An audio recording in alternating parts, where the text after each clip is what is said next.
back over to Chuck Crosby at the Crosby Law Office. So Paul says he purchased a house, and this is going to sound a little familiar, in 2017 with his now ex-wife.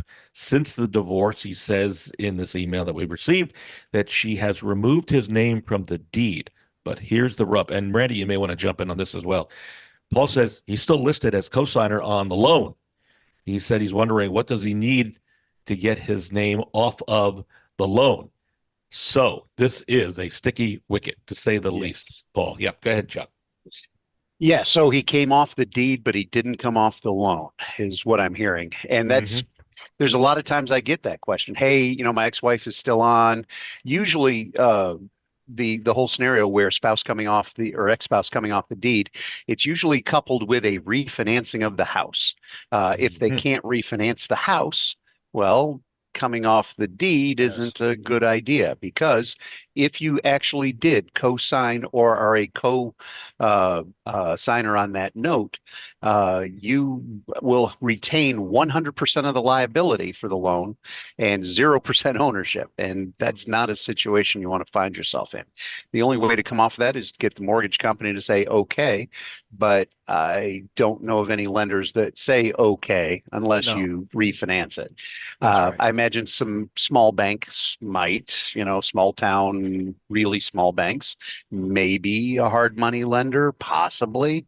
But as a general rule, I would say you have a slim to none chance, and Slim is on his deathbed. Yeah. I've had several divorce situations where they just couldn't get the financing for credit score or income, and it's really a tough, difficult situation, especially if there's kids involved. They want the kids to stay there. Oh man, because then you're part of the debt to income ratio unless they have so many payments and they're trying to buy a new house and they got to be able to do it on their own. It's a mess. It is. Typically, the property settlement agreements are conditioned on refinancing and coming off the deed.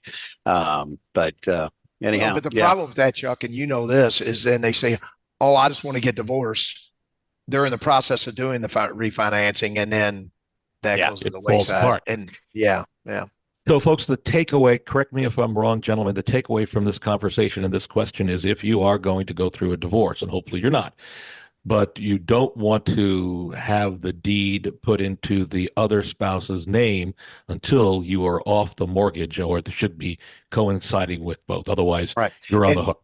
And one thing to clarify there, if I were to borrow money on a house and my spouse isn't part of the loan, and they will go on the mortgage, their name will appear on the mortgage, but they aren't on the note.